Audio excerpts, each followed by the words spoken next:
Yes, y'all. We back at it, man. Chill with the homie. Dope from the go. What up, B?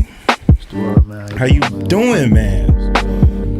You know what's crazy is I saw you. The last time I saw you was last August when you came out here for Hip Hop Week. Yeah. But there was so much going on, bro. We was moving. I understand how it go. That's the thing about what we do. Like, nothing's taken personal. Yeah, you know what I'm saying? Everything is just appreciative of the time and the paths crossed and like the energy exchange. You know what I mean? And we'll always meet again in some sort of way. Come on, bro. Come on. Yeah. So first off, man, you know we in the new year, and you know how I do. I always got to check in on folk, bro. How you doing? I'm good, man. You know, I just birthed twins in October. Yeah, man. Shout out to my new kids, man. JoNH IV and Janae. Okay. You know, two beautiful blessings, man. Amazing kids. It feels good to be a father. I'm a new father now. You know, it's a new path for me as far as legacy is concerned, and finally being able to raise kids in the realm of my eyes, etc. So I'm really excited about fatherhood. Other than that, I'm good. You know, life gonna life. You know, but you know, you maintain, and it's all about how you wear it, how you weigh it. Yeah. You know what I'm saying? Yeah, so, absolutely. Yeah. Well, first off, congratulations on that, man. Thank you. My nephew was just up here with his wife, and their baby just turned 3 months while they were here. Super dope, and so just seeing it. Just turned 3. Okay, so there you go. 10-10. There you go. So on 110, they turned 3 months. That's crazy. That's crazy, bro. And twins. Twins. Yeah, fraternal, man. Yeah, fraternal. They're beautiful, man. Yeah. I saw them born, man. I documented the whole thing. You know, it was a life experience for me. Like everything changed from there. Yeah, sure. Yeah. I mean, that's dope. Like you said, to be able to pass along just who you are, like physically, and your thought process and how you move, and watch these little people grow. And yes, your mini me's. Yeah, you know what I'm saying? 1,000%. Facts. 1,000%. But like I said, you was up here during Hip Hop Week, just moving, just continuing, I think, to build, which I think is one of the things that we talked about the last time that we had a chance to connect together with. I mean, that's what you do, is you work on building. So we are here now after the first of the year. We in 2025. What you got cooking, bro? Really cooking, you know, because it's like, you know, when I speak about culture, it's all about pushing it forth. And so my thing is just creating things that I've always envisioned. You know, I got the Uncle JoNH III brand. I'm producing a lot of music under that name. Now hold on. That's new though. Well, yeah, I had been. I know this is our third time together. I had been planning all of this even during then. I just wasn't speaking about it. Got you. But once I launched the Uncle JoNH III brand, and I resurgence myself as a producer, man, I've been on a serious role when it comes to being consistent with content releases, getting my buzz up in my hometown. I'm definitely one of the elite now amongst my hometown, and it feels good that the city's behind me. And man, just putting out a lot of dope instrumental projects, a lot of dope artist collab albums. And man, it's gonna be a good year, and staying consistent with the content creation, because you know we're in a content era. So you have to make sure you match everything you do with content pieces. No doubt. So I've just been real consistent with that. Working on an art gallery that's gonna be to the rim of my eyes. I think with my art gallery, I'm focusing more so on legendary heroes of ours, from sports to music, obviously, and I want those pieces to emerge. So I plan to launch in the spring. The gallery is called Woolrich Gallery, and I'm excited about it, man. That's gonna be in Chicago? That gallery, I think I'm gonna just push for on the road shows, art shows, meaning bring the art to markets versus just have a location. Gotcha. I think I want to do it differently. That's what's up. So will this be something that you curate, or is this going to be art that you create? It's going to be both. So art that I've curated, art that I've done myself with my hands, or you know, art that I broker through relationships with painters that I have. Gotcha. So it's gonna be a mix, a combination of all of it. That's what's up, bro. I know when we talked before, you talked about that. That art was like visual art was a part of the things that you were interested in and the things that were important to you. And I'm ready now, because you know my kids are my motivation, and so I'm just I'm in a space now where it's a lot of things that I'm like just ready to do that I've always wanted to do. Yeah, you know what I'm saying? yeah. It's one of the things that and I know we talked about it before, that I always think is interesting is how you have so many different things that you work on. Yeah. Which is, you know, when you think about life, right? And we all have different passions, but oftentimes what we do is, well, I'm passionate about that, but I got to do this. And you have found a way to combine those things and have your passion be the thing that allows you to move. Yeah, I think you know, I'm hungrier than before ever. Like when I say that, meaning the hunger never leaves. You know, people are hungry, they become successful, and then they're not hungry anymore. Yeah. My hunger is even more crazy than I was before I even became successful. And, you know, I forget about all those plaques and stuff. That stuff's in storage. So that I'm glad I don't have it to look at me. I mean, I don't have it around me to look at and feel like, oh, you know, I made it and I did what I needed to do. There's still more to do. Yeah. You know what I'm saying? Yeah, so I'm glad that I don't have it in my periphery to just be looking at everything, all the success from before, and like, oh, you know, and getting comfortable and stuff. Now it's time to really go super crazy. It's funny that you say that too, because I think that oftentimes that's a part. I mean, whether we're talking about the entertainment industry, music industry, acting, art, whatever it is, I think that it can be sort of, for lack of a better term, easy to settle, to feel like, okay, sure. I've did it, I've done it, and now I'm just going to sort of rest on my laurels. And what I hear you saying is, no, not doing that. No, and I say that just because, you know, we're losing people, you know, and you know, I think it'd be a disservice to the ones who couldn't do probably what they wanted to do. Yeah. And with me being able to be breathing still and alive with a pumping heart, I gotta really like also think about them and go super crazy as well. Yeah, you know what I'm saying? No, absolutely, absolutely. So talk to me a little bit, because we haven't had a chance to really talk about the Uncle JoNH III brand. You know, so. Like, I don't, you know, let me know what's up, bruh. Man, it's I think what happens usually is when I unleash it on the people, because I'm still building my fan base one by one, 10 by 10, 100 by 100. But it's always refreshing for me, for like, because I don't expect everybody to catch on until they catch on. And then when they catch on, and then they go look back and see what I've really been doing with this brand, they be like, yo, bro, I didn't know. That's how it always happens. Yeah. So what I did was, during the pandemic, I was basically building the brand behind the scenes, meaning just making sure I had all of my T's crossed and my I's dotted, in the sense of website, content creation, how I was going to do my releases. And then in 2023, I had like a really big year. My first year, I dropped maybe 40 albums. Okay. And then I dropped 30 plus projects last year. You know, so I'm almost at 80 projects. Putting in now work, these bro. projects, you know, I'm a student of the game, so I studied Dilla, I studied Madlib, and I studied all of my successors before me, as far as how they structure their instrumental albums or their artist collab projects, and it just made me want to go into mode. So these projects are pretty much in that realm. You know, you got a lot of instrumental albums I've put out, and then I got projects with very reputable artists that I've collabed with and produced the entire project. That's normally what I like to do. So if I'm not like a guy selling you a beat. I don't want to sell you a beat. I want to produce the album or produce the EP. Right. Or if we can do a single or something, but I'm not selling you a beat. I don't want to be in that category of a beat seller or anything. I want to just produce the music and give you the sound. So this year is going to be like a resurgence of that as well. I'm going to keep that torch going while I'm releasing projects, but this year is going to be a lot more content pieces that I'm going to do, because I've been dropping a lot of like vlogs, and I also been dropping mashup mixes of a lot of my best beats, and also putting those out on YouTube as a mix, and the fan base is growing, man. I'm excited. That's what's up, bro.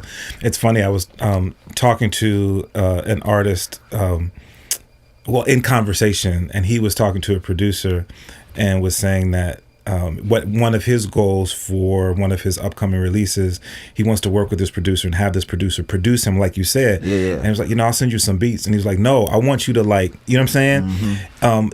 In your eyes, what is the difference? Why the difference to you in terms of producing versus here's a folder of beats? Because what happens is when Normally when I've ever sent photos of beats, quote unquote, one or two things happen. You don't hear back from the artist, or the artist is just, you might send them so much heat they so confused of what to pick, or you just sent them stuff and it's like they just wanted to like kind of like ear shop and not like window shop, but not really get in tune with it. But the difference is when you link up with them.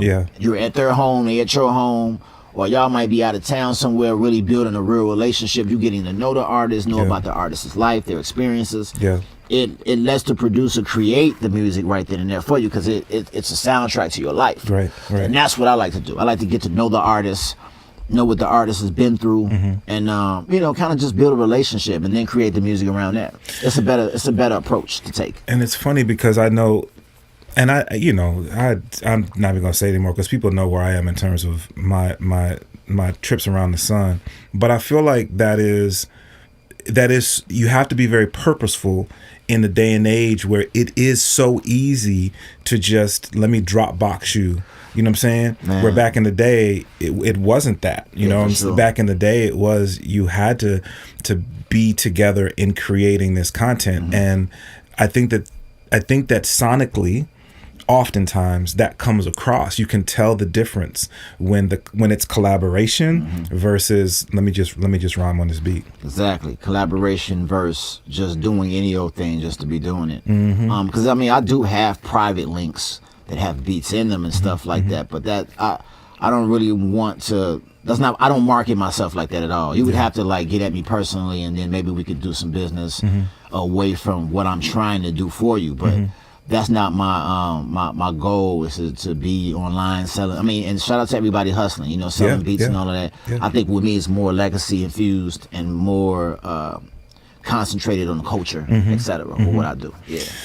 To be able to operate that way and create as much content as you've described and get that content in the ears of folk, it really matches with the moves that you're making, right? For sure. The fact that this is you physically here in the city to build and to connect. It's sure. The proof is in the action. Yeah, I'm someone who understands. I tell people all the time, get up off the couch and really get out here and shake hands, kiss babies still. Yeah. A lot of people don't want to work. A lot of people don't really want it. Like I said, and that go back to what I was saying about being hungrier than ever before. You know what I'm saying? Like the energy is from when I was 18, 19, 20. You know what I mean? It's even crazier now. She's way crazier than that now. Because you grow and you understand, you learn what you're supposed to be doing, and so you apply that into your new pressure. And that's why the resurgence of Uncle JoNH III is important to me, because I'm not playing with this. You know what I mean? Like I'm really like when the people that know like this is real work ethic and this is real strategic. Legacy driven things that I'm doing. That's what's up, bro. When you're making music, do you go into a project thinking, okay, I really want to focus on creating an instrumental project, or I really want to focus on working on a project that is a collaboration? Is that a part of your creative process? Yes, both ways, because we got a new album. You remember Bruce who came through? Yeah.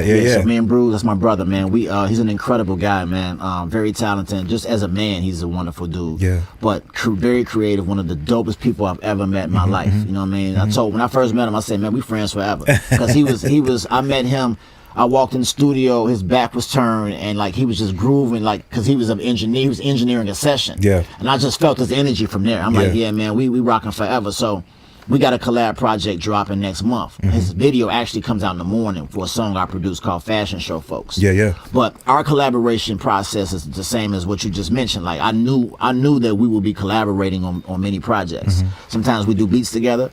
Sometimes it's me producing and he's rhyming on the beats. You know what I mean? Because we found out our sound when we collab. Yeah. So that represents that. Then it's sometimes where I just come up with my own instrumental projects. Like Friday, just passed, I dropped a project called Large Marge, the character from Pee Wee Herman. Yes. So I dropped the Large Marge project. Okay. And the beats are dark, they got, it's just the whole theme. I talk about the Alamo, one beat called the Alamo, one beat, everything's strategic on how I put things out. I got the Revenge of the Pervs series, and then all those beats are like retro and very, nerd sounding with dope boom bap. Yeah. You know what I mean? So everything I do is strategic, based on conceptual ideas I have, and then sometimes I might just freestyle a project and just create it. Yeah. And then name it and then do the artwork. Yeah.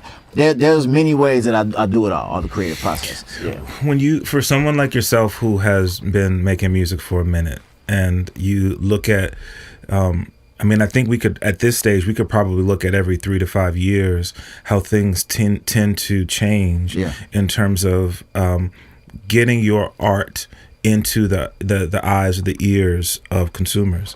So now in 2025, when you think about what is become somewhat the norm, what have you found? And I don't want to have you give away trade secrets, you know what I'm saying? But I'll give a few out. Yeah. I know that the game is definitely to be sold, but I always want to give out certain little things because however I can help someone, I'm down to do it. Yeah. But so I look at it two ways, right? I look at it, one, as a fan of the art form, and then I look secondarily at it as a curator of the art form.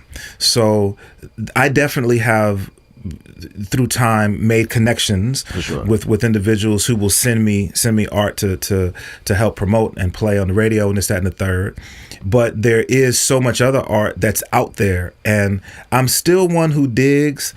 I don't dig as much as I used to. For sure. So how do you navigate the fact that there are so many individuals now hitting you through social media, hitting you through email, hitting you through, how do you navigate, all right, let me get my art in the hands and the ears of the individuals that I know will resonate with it, and though I want everybody to touch it, maybe not put as much energy into people who this just doesn't resonate with them. And so it's kind of not a waste of time on both of our ends, but it's just not going to help me get to where I'm really trying to get with this art. Yeah. I would rather only steer the wheel in the direction of where the art fits. Yeah.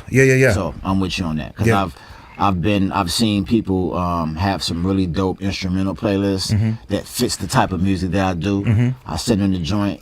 I'm confident knowing they're gonna like it. They end up liking it and putting it on the list. But I'm not gonna send that type of music to a drill music curator, or because that's just gonna be crazy to do. They not gonna understand it. Right. The people that understand it, and the people that get it. You know what I mean? Yeah. And everything I do is for the culture. So if it's culture impactful, then I'm down. Yeah. And because I know that I will get in my role as curator, and the way that I navigate, the way that I've sort of created what I do.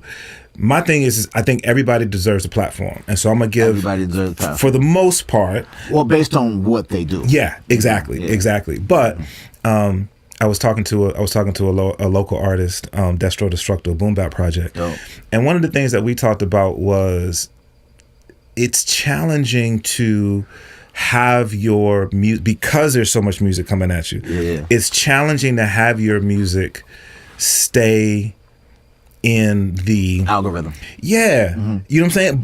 But even pre-algorithm. So what Destro and I were talking about was, for me, I'm getting so much music every week that I'll play your joint this week, and then I just got 30 songs this week, and your song starts. So I have to make a conscious effort to know, like, I play this because it's dope. Yeah. I have my idea of what helps me as a curator with that. From an artist standpoint, what is your thought process on making sure that your music stays at the forefront of the people who rock with you? The key to it is feeding the algorithm with consistent data. If I'm posting content this week, you'll never see it again. You're gonna see new content the following week, and new content after that, new content. It's gonna live, but I'm not gonna keep hitting you with the same stuff. Got you. Cause see, I understand just the whole interest take thing. And to be interesting, you have to show consistency of new things going on with yourself. People that keep posting the same little reel, the same, you're not going to get nowhere doing that. You know what I'm saying? You have to keep the consistency going in the algorithm. And that's why I tell people all the time, man, before you roll your project, sit down and really make 60. I know hearing me say 60 pieces of content is crazy, but you're going to need about 60 pieces because, and those pieces can be any type of piece, long as it's a piece. Because all of it is surrounding your rollout. And we got all these platforms. You know, we got different platforms. So know what to give Facebook, know what to give Instagram, know what to give TikTok, know what to give YouTube, and then just make sure that it all somehow is synced where there's a connection with it all, and then that's how you beat the algorithm. But a lot of people aren't doing that. The ones that are, they're winning. They're staying at the forefront because they figured out ads and how to pay a platform to promote them. There's so many different ways. But there's also a way to have a bigger campaign when you're coming up with tangible items. And I always tell people, your vinyl, your tapes, whatever you plan to market yourself, your sticker, your button, some type of piece that lasts from a lifestyle standpoint. Like a sticker can stay on the back of a car bumper forever. We know that. A button, people ain't gonna throw that away. That can go in a jacket. These are things that last for a while. You know what I'm saying? So those are different ways to definitely keep yourself. You know what I'm saying? So if you out there trying to figure it out, it's really on how hard you go with your content and how consistent you are and how refreshing you're always going to be. Because if you keep doing the same thing, all over the hamster wheel stuff, it just ain't gonna work. Do you? And this is a question of curiosity, just from myself. Do you think the algorithm changes? Do you think what works today still works? The first part of February. No, it all changes because, like I tell people all the time, like you got radio and then you got playlisting. Like I got a homie now who he's so focused on like just strictly being a local hero. When I'm trying to tell him like, bro, you gotta do a campaign with Spotify. You gotta pay the $1,000 to be on the front page or whatever the case. I'm giving him game on what to do other than that.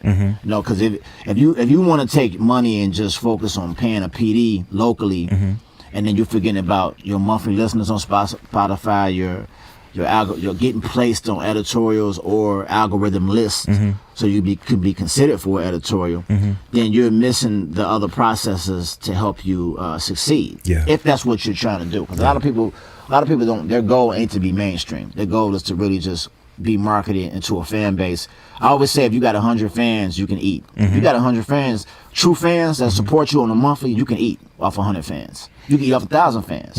You got to think about what those 100 fans are going to purchase or yours. If you do the math, 100 fans can feed you. You know what I'm saying? It's just all about your strategy and how you choose to stay relevant.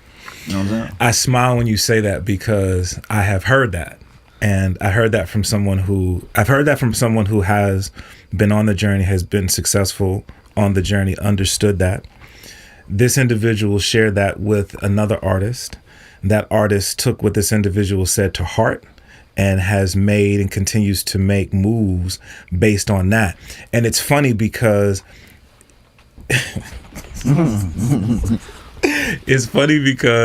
I've had people hit me up and they'll send me a record and they say, man, you need to play this record. I got X many followers on Spotify. And I'm thinking, but do I? When I listen to the record, do I really need, you know what I'm saying? Right. You have, 14,000 followers on Spotify, but do you have 100 fans?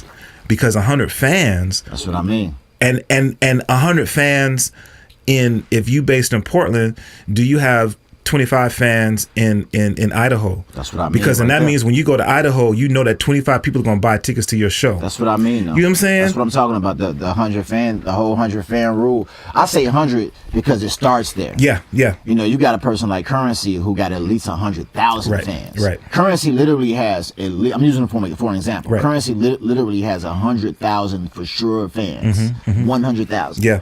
He's going to forever eat. Yeah. Yeah. And that, to a lot of people, that sounds a little crazy, meaning like it sounds low, a low number, like 100,000. No, he has 100,000 guaranteed fans. He might have more than that, but 100,000 guaranteed fans, and he just dropped a new merch line that's crazy. So I know he gonna eat hard. But I think that to me we have to make the distinction between a fan and a follower. Right? A follower is going to like your stuff online. A follower is going to repost your stuff. A fan, when you say, yo, I'm dropping this thing and I'm dropping vinyl, a fan will go, I'm going to buy that. If I'm a fan, I'm going to pay for that. Yeah. Like K Tronada, like anything K Tronada, I like him. Yeah. I'm a buy his merch. If he come to Chicago or wherever, if he performs somewhere, I'm buying a ticket. Yeah. I'm a real K Tronada fan. There it is. Period. There it is. So I understand the fan thing versus the follower thing. I understand. You know what I'm saying? Yeah. I love having that conversation because I think I think it gets so lost in the sauce now because we all think that, and you know what, bro, and I'm in a place in my life where I want to give people grace and understanding, and people are where they are, and I think people are doing the best that they know how. They're doing the best that they're able to do, but I think oftentimes we do that with not all of the information, and sort of break it down. Popularity don't get you paid. 1,000%. And I've met rappers who had big names. And just to find out their music wasn't even copywritten, bro. Meaning like they didn't have their business together. I've met and been shocked. Yeah. Like, what? Yeah. Your music, like, you ain't got this. Yeah. And they be like, no, what's that? How do I do that? And they be big name people. Like, it'd be crazy. You would be shocked. Yeah. You would be shocked. As an independent artist, as you are navigating, and obviously I always have to remember, like, you ain't new to this, like, you OG, but even those little pieces, those boxes, knowing to check those boxes, did you have mentorship? Yeah, mentorship came from those who were doing it before me. So I always was a student and listened to them, and then I had to go study myself and also take pages out of books, and then I had to also teach myself. So it's probably a combination of all three. Yeah.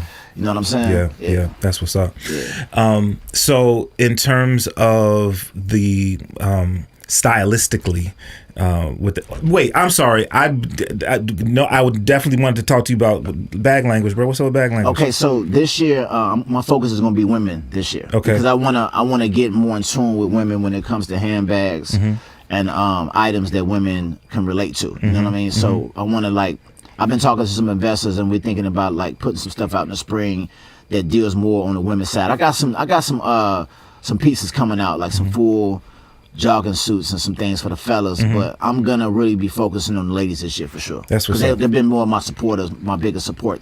So I just want to do something more for the ladies. That's what's up. Yeah.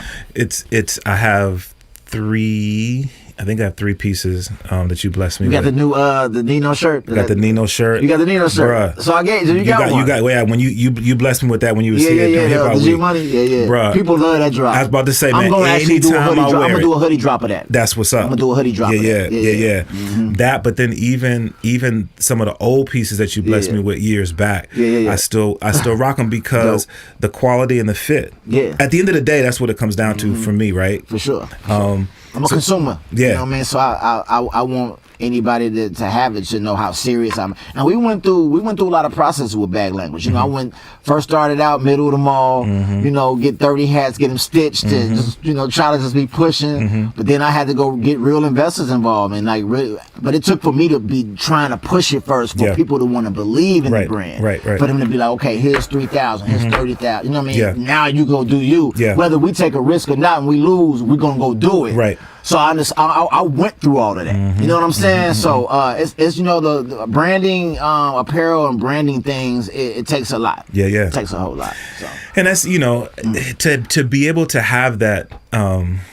It's, and I think of it. I even think of it from what I do, which is nowhere near, you know, to the level of what you've done. But to be able to just say, okay, let me that plan didn't work, let me pivot and let me go this direction, let me go that direction. That's the story of my life, and I'm okay with it because I can say I did it. Like, okay, with that bomb, I'm down to take L's. Yeah. Because I know that we put in for the L's. You know what I'm saying? We actually did that. So you know what I'm saying? Break even, whatever. You know. That's what's up, bro. Yeah. Okay, so the Uncle John, the stylistically with what you have coming out. this year, first quarter, second quarter, third quarter, fourth quarter of 2025, stylistically, what can we anticipate? Heavy hip hop, R&B, soul, all the above. So first quarter is going to be a couple projects. The South of Flora 2 project. That's the only time you're gonna hear me rhyme. Okay. It's over these South of Flora projects. That's what's up. Okay. And, I dropped the South of Flora project last summer, and it was well received. Yeah. You know what I'm saying? So that's the only time you're gonna hear me rhyme. So South of Flora 2 comes out. The project with Bruce is about to come out. It's called Different Type of Time. New album from Easy O'Hare, ESCDs. He's a prominent artist from Chicago. As well as the follow-up to Mineral Water 2. Okay. You know what I mean? Which is fully produced by me. Last time I executive produced it. Right. Now I did all the production. Okay. So this Mineral Water 2 is a little special. And then I'm gonna go in the spring, summer. I'm gonna go into my electric and my house. Oh, word. Bag. Yeah, I got all 110 BPM stuff, like something called the Confetti Experience. Okay. And, this is like the music that I really wanna. I feel like when I drop this project, it's gonna be the one that makes me arrive. When I say arrive, meaning it's gonna show the diversity in that music and in the music people know me to put out. Yeah.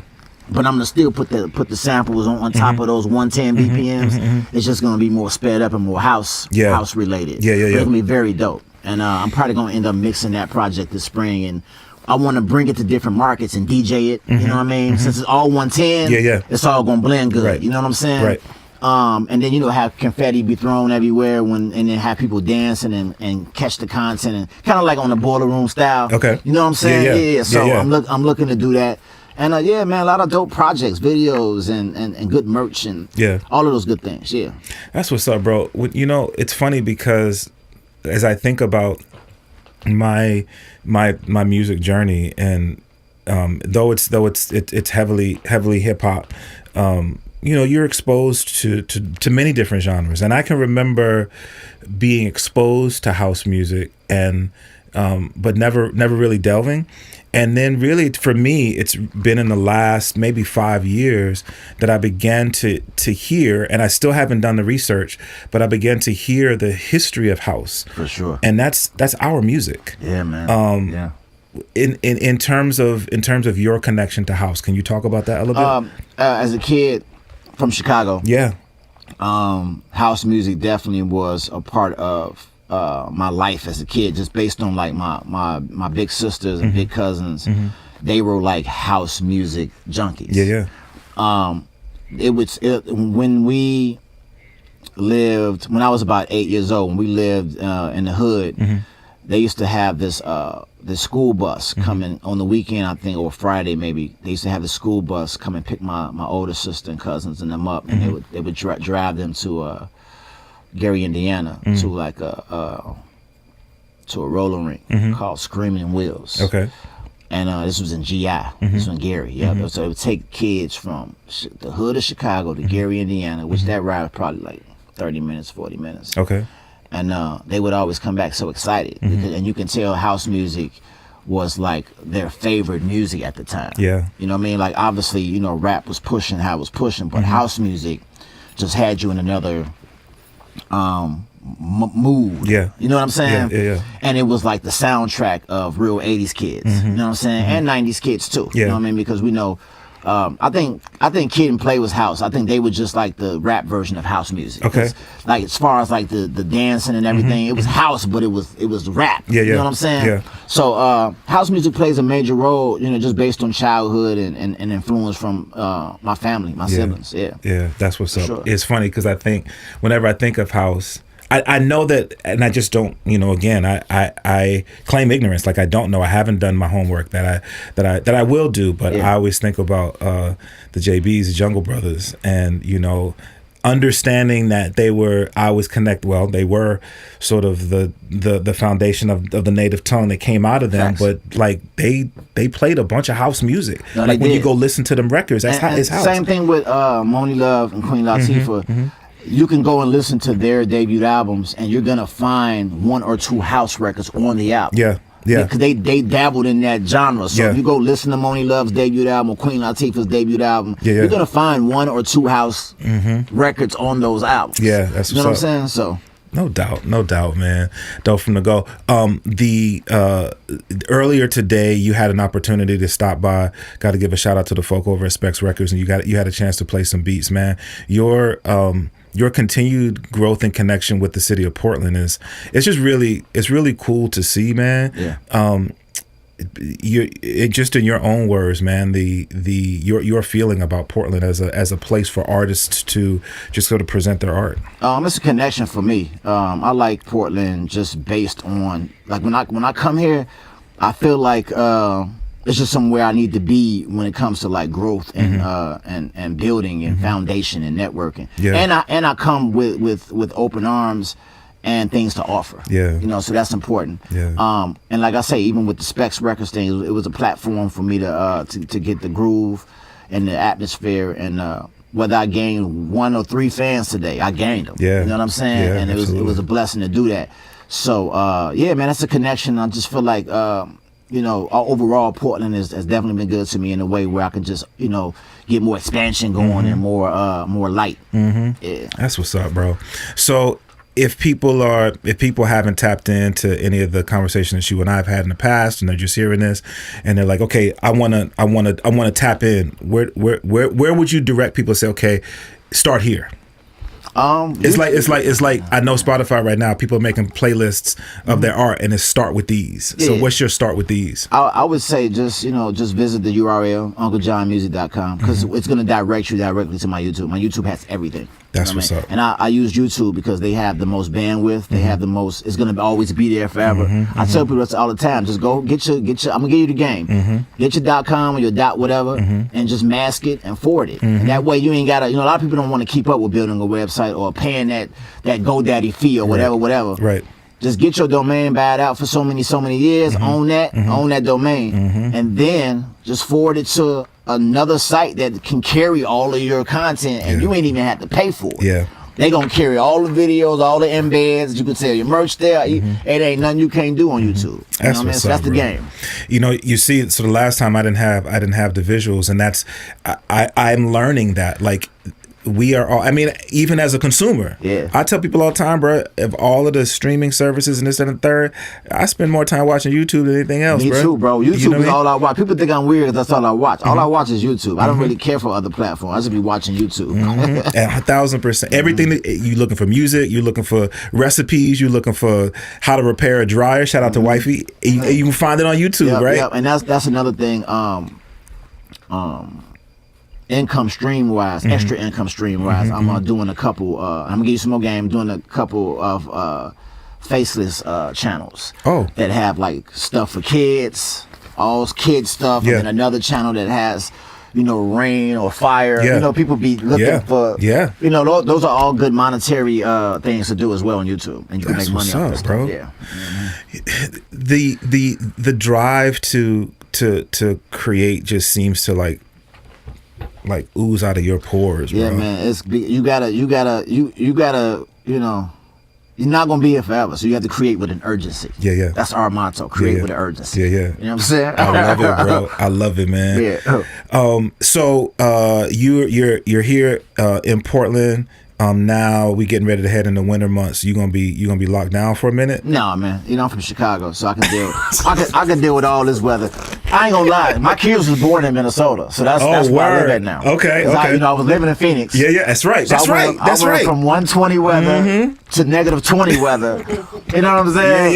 Yeah. But I love it, man. 'Cause I got a beautiful family, and I can navigate through all climates. Even coming here, the weather's not bad. Right now, it's actually not bad. It's not bad. It's not bad. But when I stopped in Denver, I was like, whoa. You know what I'm saying? So it's up and down, and a couple months of spring will be here by no time. And especially you see how the month moving fast. Yeah, bro. We already midway through January. You know what I'm saying?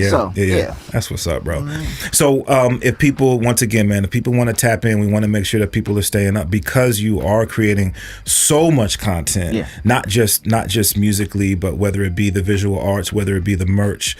What's the way that people can make sure that they're staying connected connected? Do you have a mailing list situation? Like, what you doing?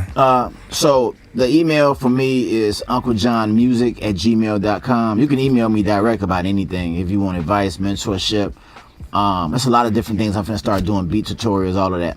I got some drum kits I'm about to let out into the atmosphere and give people away, samples and chops and sounds, anything I can pour into the culture. Yeah. But UncleJohnmusic.com. Now, the way I brand the name is JONH. So it's Uncle JONH, UncleJohnmusic.com. And and you pretty much go to the YouTube and you can get everything. That's what's up. I'm gonna have merch on there and everything. That's what's up, bro. Yeah. Man, it's first of all, bro, thank you so much for pulling up, man. Thank you. Like I said, we didn't get a chance to chop it up when you was here last year. I'm telling you, bro, I saw you moving, and I'm like, my dog, he moving, like you was busy. Yeah. But I was just glad to be amongst y'all, man. OG1, man, I got to finally meet him and chop it up with him, man. Cool brother. Yeah. Like I just like how y'all relationship, because it reminds me of me and my guys, how we are. So when I saw y'all together, I'm like, that remind me of how I am with my dogs, man. We really mash stuff and we put it together and we give opportunity and so it was refreshing to be amongst y'all and watch y'all work together and do y'all things. I just want to tell you, man to man. Appreciate that. That was like beautiful to see, and to also see y'all, recognize those who really been making. All of that was beautiful, man. It was a beautiful time, man. And it's crazy. It's been 6 months. Like that was the last time I was here 6 months ago. So here we are. You know what I mean? So quick it happened. But yeah, very dope, man. That's what's up, bro. Yeah. Well, listen, man. Next time you come through, definitely hit me up. Let me know what you're working on. Definitely want to utilize my platform so that people know, pull out. You know what I'm saying? So that people can pull up and see you do your thing. Yeah. And definitely everybody check them out. Uncle John Music. Check out the YouTube. Be connected. JONH. Yeah, JONH. So even on Instagram, JONH. Uncle John. If you find me from Uncle JONH, you will find everything Uncle John. I just want to say that because I rule the algorithm under those titles. So as soon as you put that NH in there, it's gonna be crazy. Don't do HN. Yes. Do NH and I'll rule it. But I love it, bro. Once again, it's branding. SEO. It's branding. I know SEO. I know search. I know how to. So as soon as you put that NH, you're gonna see me up here. There it is. There it is. My dude. Appreciate you, Doc. Blessings. Yes, sir. Yes, sir. Peace.